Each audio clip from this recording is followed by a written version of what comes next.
tuklas dito na hindi lang rhinoceros, stegodon, elephant, tortoise, deer. Meron pala dito sa atin dati.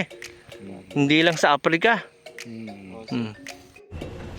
So ito po yung weapon, yung stone na Opo. kasi na-discover kasi nila na itong rhino hindi siya namatay na natural death. Mayroong laceration, ibig sabihin may pumatay. Ito po yung kauna-unahin na bomb na pinakamalaki sa car. Cordillera. Yes po. And it is mine! Ay, pumiyok.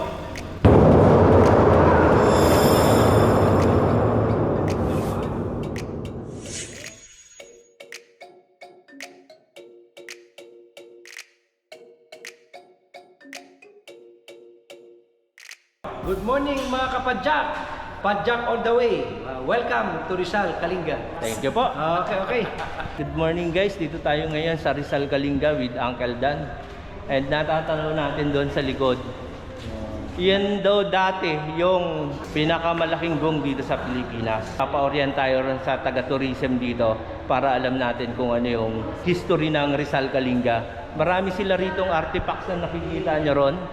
Meron pala tayo rito rhinoceros na yun, nakuha nilang mga buto. Salamat kay Mayor sa paunlak dito sa Rizal Kalinga. Ayan guys. Akala natin nasa Africa lang yung rhinoceros. Meron din pala ritong nabuhay sa atin. Dito yan natagpuan sa Rizal Kalinga.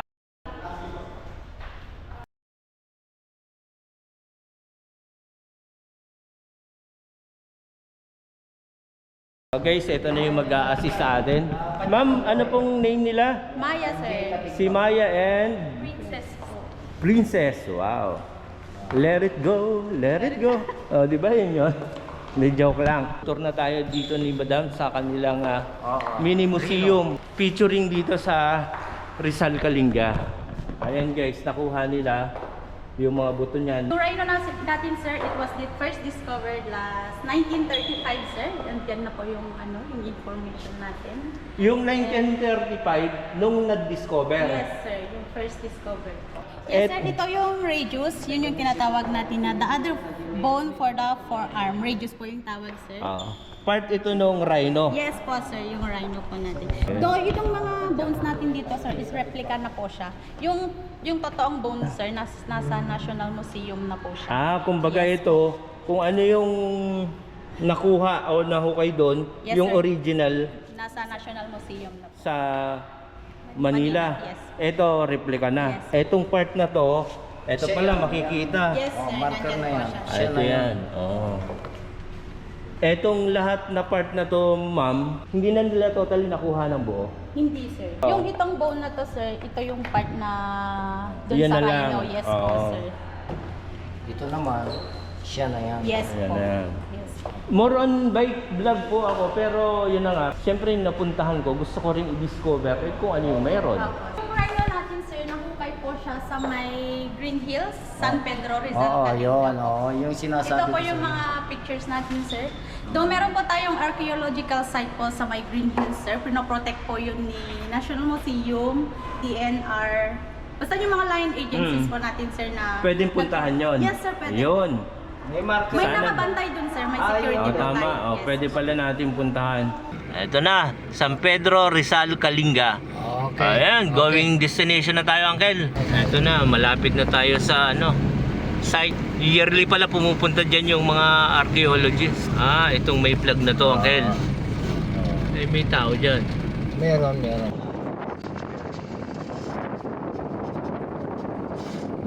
Alright, dito na tayo guys. Ito na yung site kung saan nila nahukay yung buto ng rhino. Hindi na lang meron tayo interpreter. Ayan, no? Po, ada bisita kami taga Rizalak, taga Babalagwes, at ada bisita nga taga Manila. Ano, salamat kay Sir M. Sinamahan tayo ng security mismo rito sa site kung saan nahukay yung rhino. Ito yung mga pinakukain, no? Tignan mo. Dito, guys. Ayan. Ayan, oh. Kumbaga, madam. Hanggang doon, sir. Oo. Doon, sir. Yan, dyan. Dito nagsimulang makuha yung buto. Oo, sir. Oo. Hanggang doon. Sinemento ang gilid-gilid. Sinemento na po. Hindi kumuho. Mga elephant. Tapos, May nakita na.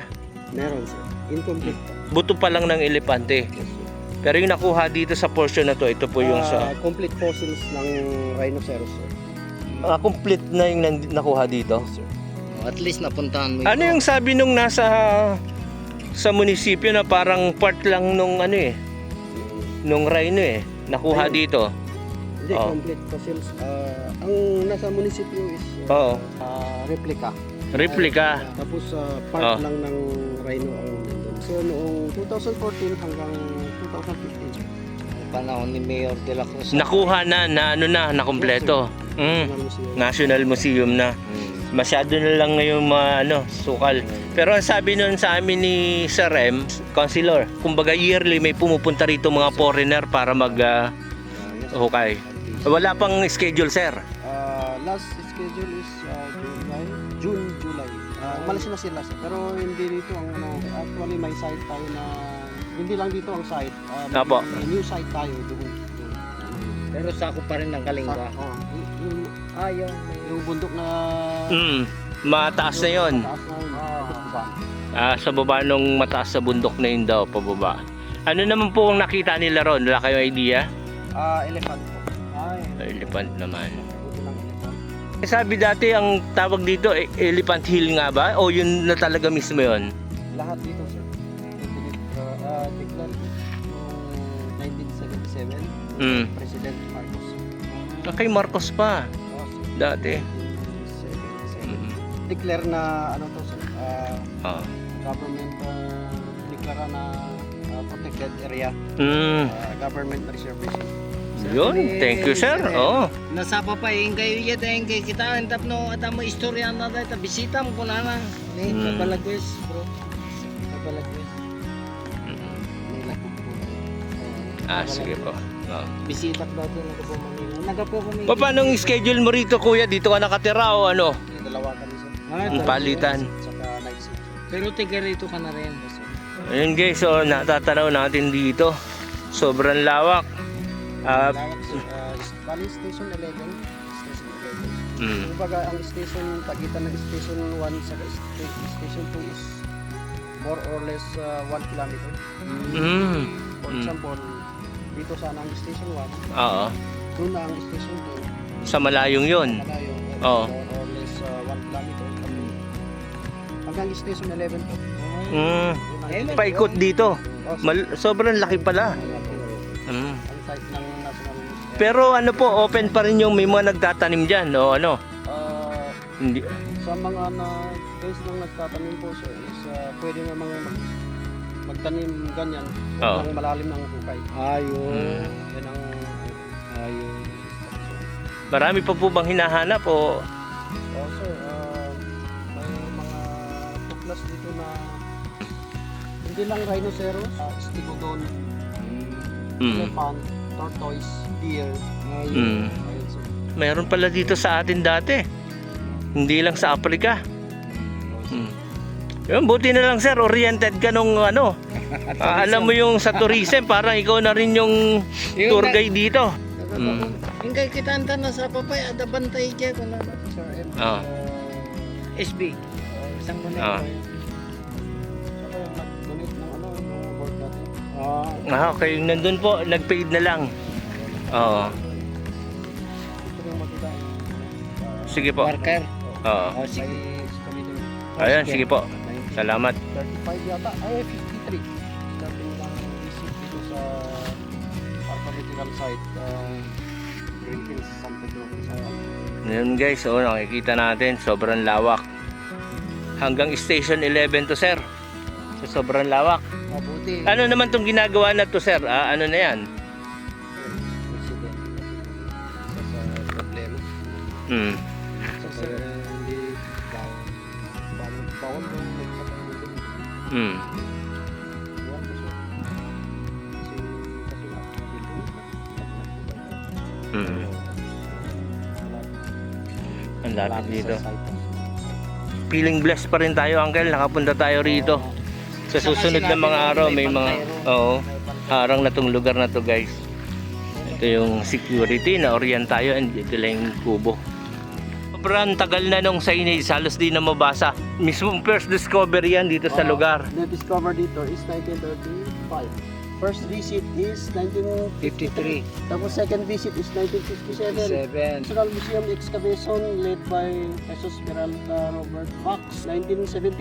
2014 excavation by John DeVos and Thomas L. Linto. Lingon ng mata niya. Ayan, at nababasa pa nga, tama, ayan, 2015 excavation. Complete fossils ng excavation of Rhino. 2014 kas hanggang 2015. Plita ako Oh. dito sa location mo, meron yatang resort. Dito sir. Ayan. Resort mismo. Si Sir na security guard dito mismo sa nahukayan ng Rhino. Ayan, with Uncle Dan. O, pakilala kayo, Sir. Ayan. Ayan. Patungkog po. Ilan taon ka na rito sa site na to? Last year lang. 1 year mahigit lang. Dito. Ayan. Thank you. So ito po yung weapon, yung stone na Opo. kasi na-discover kasi nila na itong rhino hindi siya namatay na natural death. Mayroong laceration, ibig sabihin may kumatay. Ayun. Kaya ang gusto nilang ikon ngayon is may tao noon. Nung nandito May pa yung kumain yan, parang kasi may laceration siya. Ayun. Kaya ito yung mga ito yung ginamit. Yan yung mga kumpleto. Oo. tapos ito kahoy ito. Naging bato. Ito yung ginamit nila sa pag... Hindi po, kahoy lang talaga. Hindi po, yung ano. Yan po. Yan. Mm. Bato. Bakit nandito po yung kahoy? Ito yung na-recover din nila sa kung saan na nakuha. Ano yan? Yes po. Kumbaga, pwede pong mangyari pala, baka dinila lang dyan nila yung rhino, saka dyan kinatay, parang ganon. Yes po. Parang ang gusto nilang i-dig out is ang, di ba yung parang ang tao, yung pinakaunang tao, parang pag napatunayan nila, nagmula dito sa Rizal kanina. Kasi meron ng rhino eh. Ito yung pinakauna naman ng rhino. Ayun ang natagpuan nila, Ayun po. buto ng rhino. Oo, at saka ngayon parang nagdidig out pa rin sila hanggang ngayon. Kaya yung kwan sa San Pedro, yung Elephant Hill Stone talagang preserved. Hindi pwedeng pasukan ng tao kasi kasalukuyan pa sila. On process pa Yes rin. po, yes po. Kasi hindi pa nila nahanap lahat eh. Yan pa rin, sir. Yan ma'am, sa mga nakita na yan, nasa National Museum na yung po, original. kasi pag sila po yung nakahanap nito, Opo. agad-agad ipaprocess nila sa ibang bansa kasi wala nga tayong tama equipments po. dito. Tapos Oo. pagkatapos nun, pag ni-process na sila, ay nila yung mga buto na na-dig out nila doon, ayun na yun. Ibabalik nila sa National Museum. Pag locals naman ang nakahanap, dito na sa munisipyo. Sa tansya nyo, ilang porsyento na? Yan pa lang, sir. Yung Ay, talagang itong yan. nasa yellow. Yes po, yes po. Ito po, nasa yellow po. Ito, yung mga, kung ano yung nandito po. Apo. Yan yung buo. Yes. Siya na ang mga...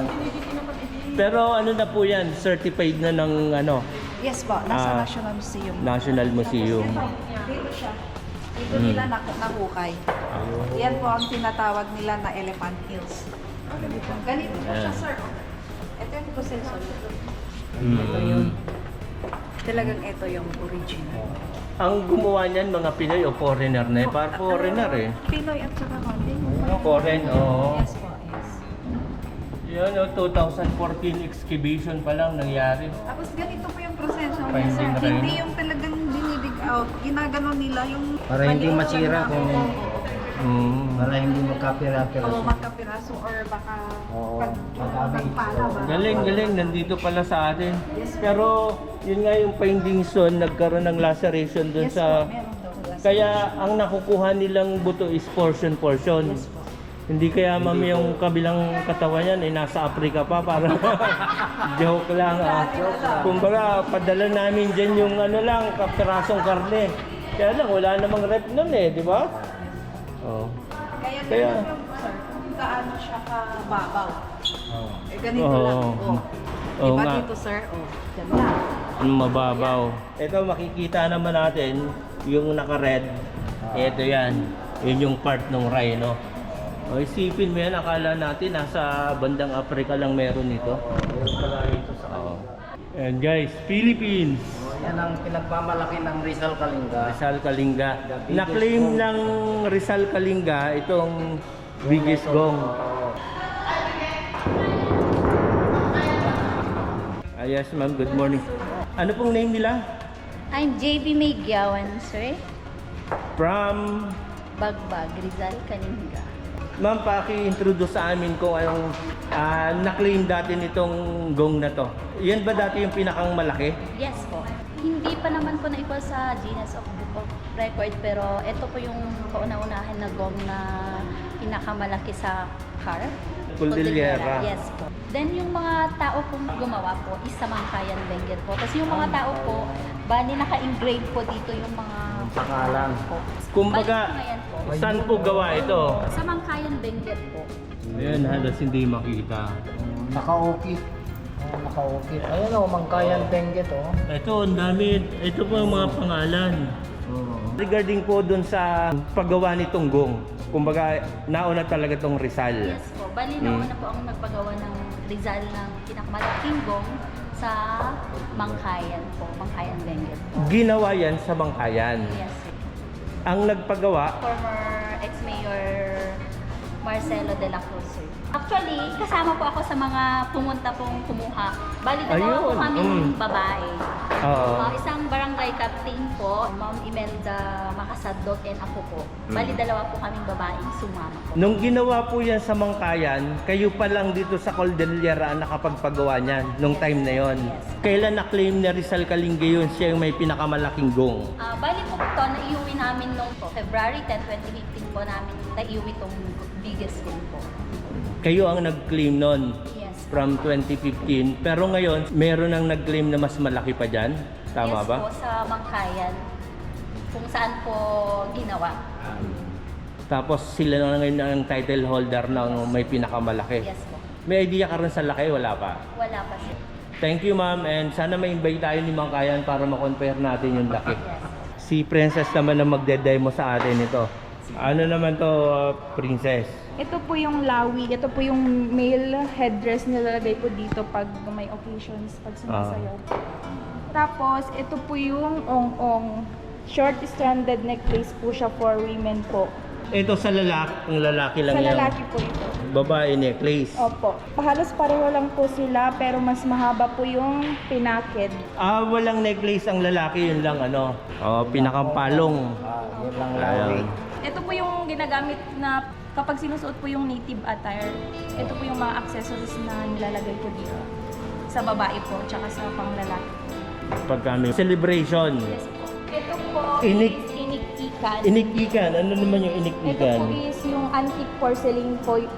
Ginagamit ng mga mayayaman, rich Kalinga po noon. Nilalabas lang po nila to tuwing may occasions, special occasions po.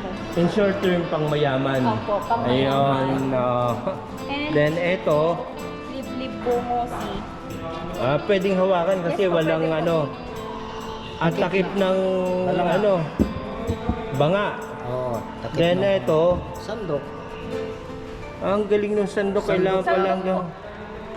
Akala ko part of ano, instrument na pinagpapatok mong ganun para makabuo ng sound. Hihigo pa ng sabon ng Ah. pinikpikan. Oo, siya yan.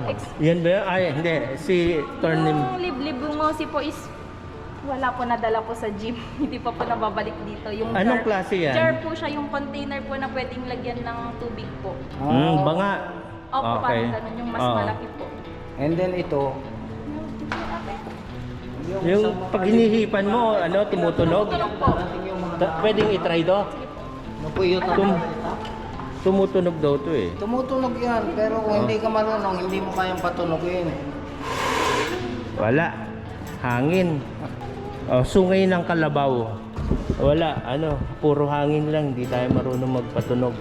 Pero ito pansalok lang talaga ng tubig, doon sa banga. Opo. Memory unit lang po.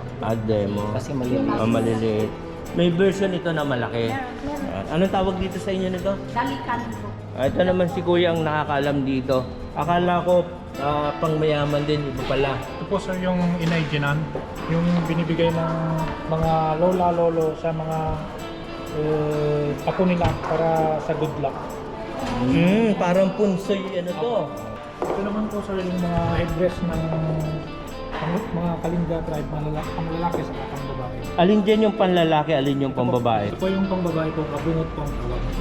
Ito yun. Oo nga no. Then talagang ang kulay nila ito lang. Yes, sir. Black, yellow, red. Ito naman po sir yung mga bahag Oo. sinusuot sa pangbaba. Pag nagsuot ka, kailangan may andi pa rin, wala na. Pagka talagang totally tried. Noon po sir, talagang po taliwala. Pero Mm. ngayon po sir, kasi nasa modern naman na tayo, kailangan po na. Ayun. Nagsusuot ka niyan, Kuya. Pwede rin sir. Pero nagsusuot ka pa rin pagka occasion. Pag occasion sir. Occasion. Ayun, talagang lahat. Tumugan niya si Congressman Tumugan pag may apel sa sa, bato. oo. Naka-costume yan, Oh, ito, takyad. Ay, wait. Violation kasi yung Hindi basta-basta pati sinusuot. yung improper na paggamit ng ganyan may violation po yun. Kumbaga talagang per occasion. Oo, talagang mahigpit din. And may nangyari na ba Minsan, nun? meron kasi yung mga time na gumagamit ng ganyan parang Nabalahura lang o ano? Hindi yung proper. Kaya question din nila. Parang hindi rin basta-bastang suotin ang walang okasyon. Tama? Pwede naman sir basta Nasa proper. And ito naman si Kuya, takyad. Yung takyad. Yung parang siya yung sisilbing belt. Nagsusuot nito ito pang babae, lalaki. Ang babae po ito. Juyog. Ito po yung juyog. alternative na ginagawang bowl. Kainan o mga soup. Pag mga sabaw. Opo. Ito naman po yung nagsilbing parang baso. Baso nila. Itong bamboo pipes po, ito po yung parang Ito. Yung depende sa ano yun, sa sound. niya po. Kung maliit, Oo. nasinggit. Ano yung nasinggit, Uncle? Yung Matining. matining. Matining. Yun, nasinggit. Siyempre, mas malaki ang Ah. tunog nung mas malaki naman.